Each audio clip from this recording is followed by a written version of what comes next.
सैनिक प्रकोष्ठ अपने आप में बहुत बड़ी चीज है और इसको बड़ा बनाने के लिए मैं सैनिक प्रकोष्ठ में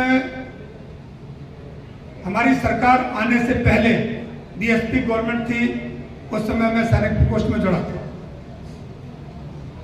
तो 5 समाजवादी सरकार, 5 बीजेपी और ये 10 मतलब 12-14 साल मुझे हो गए। सैनिक प्रकोष्ठ की स्थिति थी कि कोई आदमी कहीं काम करता है नहीं करता है, कोई पूछने वाला नहीं था। हमारे बीच में कुछ पुराने साथी बैठे हैं, वो जिलाध्यक्ष रहे हैं, कोई कुछ अध्यक्ष रहे हैं, जो भी रहे हैं, किसी ने 20 आदमी इकट्ठे नहीं किए। आज इस प्रांगण में जो मैं भीड़ देख रहा हूं, ये मैनपुरी, आगरा, मथुरा, फिरोजाबाद, ये मैं श्रेय देता हूं कर्नल शरद सिंह साहब को, क्योंकि उन्होंने जिले जिले में, मंडल में जाके जो मेहनत की, लोगों को ये लगा समाजवादी पार्टी के साथ जुड़ना किस लिए चाहिए, ये बताया। ये तो पहले भी लोग जानते थे कि नेताजी ने सैनिकों के सबको राष्ट्रीय सम्मान के साथ में उनके घर पे लाके और अंतिम संस्कार राष्ट्रीय सम्मान के साथ में करने का जो निर्णय लिया था, जो उन्होंने फैसला लिया था, वो तो बहुत पहले शुरू हुआ था। लेकिन समाजवादी पार्टी के सैनिक प्रकोष्ठ से लोग जुड़े क्यों नहीं थे? इसलिए नहीं जुड़े थे कि हम लोग कह नहीं पाए थे, समझा नहीं पाए थे, ये नहीं बता पाए थे कि सैनिक प्रकोष्ठ समाजवादी पार्टी ने बनाया है। समाजवादी पार्टी ने जो सैनिकों को सम्मान दिया, अभी हाकिम सिंह साहब कह के गए, ये सहयोग, ये सम्मान और ये मदद जो समाजवादी पार्टी ने सैनिक प्रकोष्ठ की, वो किसी ने नहीं की। आज जो सम्मान हमें मिल रहा है वो एक सराहनीय है और इसको कभी भुलाया नहीं जा सकता है।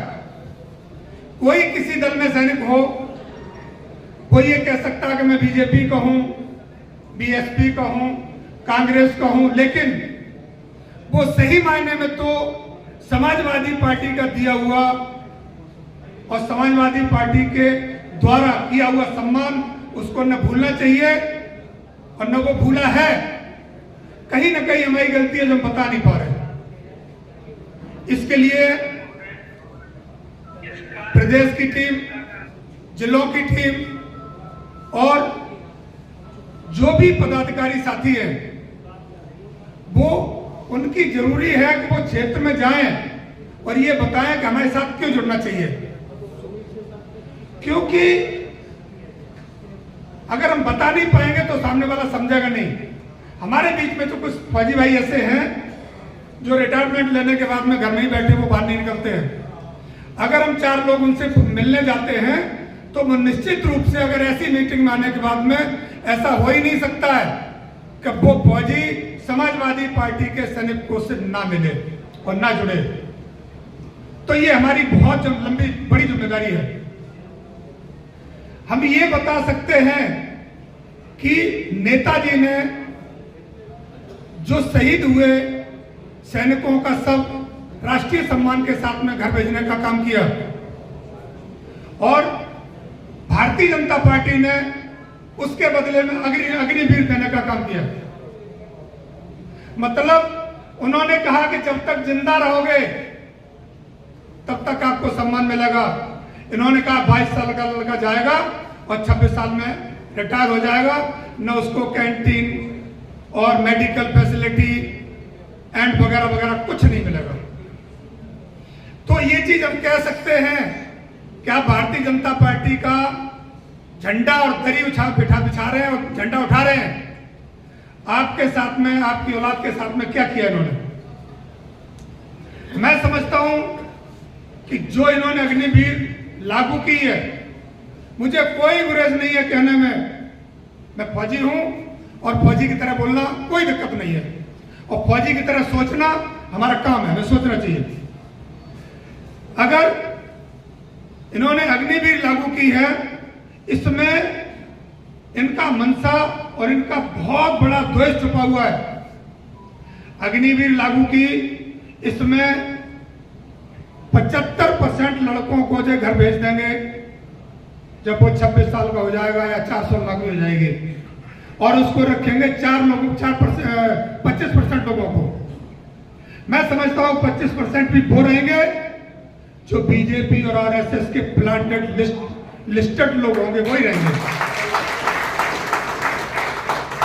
अगर वो लोग जब रहेंगे तो जो नेताजी ने और बाकी हमारे बहुत सामाजिक और समाजवादी नेताओं ने जो सपना देखा है वो पूरा कभी नहीं हो सकता।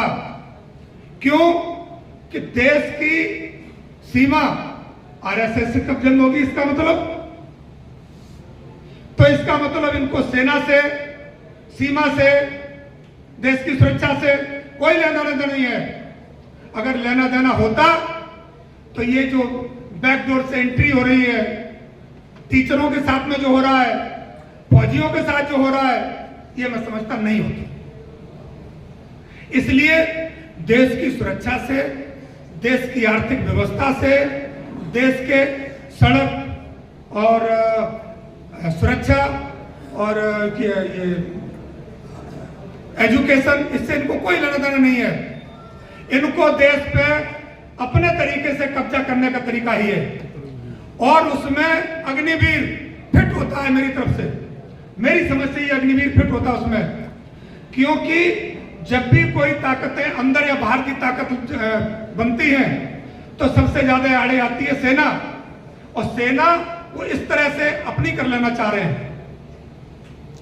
इसके लिए, इसको रोकने के लिए हमारे पास एक ही ताकत है, वो हमारा वोट, और वोट के लिए संगठन, और संगठन के लिए मैं समझता हूं कि हम फौजियों से बढ़िया कोई संगठन नहीं बना सकता। एक समाजवादी पार्टी को फ्रंटल संगठन के रूप में सैनिक प्रकोष्ठ वो ताकत दे सकता है जो बाकी फ्रंटल नहीं दे सकती। एक फौजी आदमी कम से कम 20-25 लोगों को प्रभावित करता है, कम से कम। तो मैं समझता हूं एक जिले में 33-32 हजार फौजी, मैनपुरी में लगभग भूतपूर्व सैनिक, अगर इसमें से हम आधे अपने पक्ष में कर लेते हैं तो अगर 10,000 भी मान लेते हैं, हम 5,000 मान लेते हैं, 5,000 बहुत बड़ी संख्या नहीं है, और 5,000 गुणे 20, तो कितने वोट हम प्रभावित कर सकते हैं व्यक्तिगत तरीके से। और अगर समझाएंगे तो हम पूरी तरह से इसको रोक सकते हैं, समझा सकते हैं। संगठन में ही शक्ति होती है अदृश्य और गलत ताकतों से लड़ने के लिए। इसके लिए मैं सभी साथियों से, आगरा मंडल का मंडल प्रभारी होने के नाते सभी जिलाध्यक्ष बैठे हमारे यहाँ पे और लगभग विधानसभा अध्यक्ष भी हैं, मैं सभी से निवेदन करना चाहूंगा कि वो अपनी पूरी कार्यकारिणी बनाए, अपने विधानसभा अध्यक्षों की कार्यकारिणी पूरी बनाए, ब्लॉक अध्यक्षों की पूरी कार्यकारिणी बनाए, और आपके जिले में जो भी उपनगर हैं, उपनगरों की कार्यकारिणी बनाए। अगर इतनी सब टुकड़े टुकड़े में हम कार्यकारिणी बना के रखेंगे तो हमारे पास में पर्याप्त संख्या होगी और अच्छे खासे उसमें चुनाव को प्रभावित हम कर सकते हैं। जाइए, बीजेपी समझे कि मैं बहुत कुछ हूं। बीजेपी वालों ने एक नारा दिया था, अयोध्या झांकी है और मथुरा काशी बाकी है। तो समाजवादी पार्टी इसको नारे को आगे बढ़ाती है। अयोध्या हमने ले लिया है और मथुरा काशी बाकी है, उसको लेंगे। उनका दिया हुआ नारा हम उसको आगे बढ़ाते हैं और उनका नारा दिया हुआ उन्हीं को वापस देते हैं। साथियों, अभी 10 विधानसभाओं पर इलेक्शन है और उपचुनाव हमारे यहाँ एक ही है, करेल में, पूरे मंडल में, जैसे हमारे जिलाध्यक्ष जी ने कहा, हम लोगों ने लोकसभा उपचुनाव में जो काम किया अच्छा था। उसके बाद में लोकसभा 24 में काम किया, उससे अच्छा था जब हम 4 विधानसभाओं को रिप्रेजेंट कर रहे थे। अब हमारे पास 1 विधानसभा है और 4 विधानसभा अध्यक्ष है। इसका मतलब चारों विधानसभा अध्यक्ष मिलकर 1 विधानसभा लड़ेंगे। पहले हम डोर टू डोर गए थे, कुछ गांव छोड़े थे हमने, जैसे हमारे कैप्टन रजपाल सिंह चौहान साहब ने बताया कि नॉन यादव में जाइए, लेकिन अब हम कोई घर नहीं छोड़ेंगे। हम माननीय सांसद जी को और अपने प्रदेश अध्यक्ष जी को भरोसा दिलाना चाहते हैं कि सैनिक प्रकोष्ठ से करैल विधानसभा क्षेत्र का कोई भी गांव, कोई भी घर नहीं बचेगा। हम डोर टू डोर जाएंगे। सहयोग के लिए जो हमें मदद मिलेगी, हम अपने माननीय प्रत्याशी जी से सहयोग मांगेंगे। जो भी हमें जरूरत पड़ेगी कागज की और किसी व्यवस्था की, उनसे हमें मिलेगी। हम किसी भी गांव को, किसी भी घर को छोड़ने वाले नहीं हैं। अभी लोकसभा इलेक्शन हुआ था तो हमें दोपहर का टाइम मिलता था, क्योंकि किसान का काम चल रहा था। तो हम लोग 10 बजे निकलते थे और 5 बजे वापस आ जाते थे। 5 बजे किसान खेत में चला जाता तो हम 5 बजे वापस आते थे। इसलिए अब हमारे पास पूरा समय है, सुबह से लेकर शाम तक, रात तक। तो हम लोग अपनी जो पहले 5 टुकड़ियां थी, अब हमारे पास में कम से कम 10 टुकड़ियां हैं और 10 टुकड़ी रोज निकलेंगी और 5-5 गांव करके आएंगे। तो एक दिन में हम 50 गांव करने वाले हैं। इसमें कोई संशय नहीं है, क्योंकि 20 गांव तक तो हमने पहले किए और 20 से कभी कभी 27 गांव भी किए हैं। तो साथियों, ज्यादा न कहते हुए मैं यही कहना चाहता हूं कि सबसे अटल और सत्य ताकत है वोट और संगठन। हम यहां मंच पे आके भाषण दे जाए और उसके बाद में पता लगे रेस्ट कर ले, नहीं। हमें जरूरी है कि हम अगर ग्राउंड पर नहीं निकलेंगे तो ये भाषण पूरा भाषण ही रह जाएगा।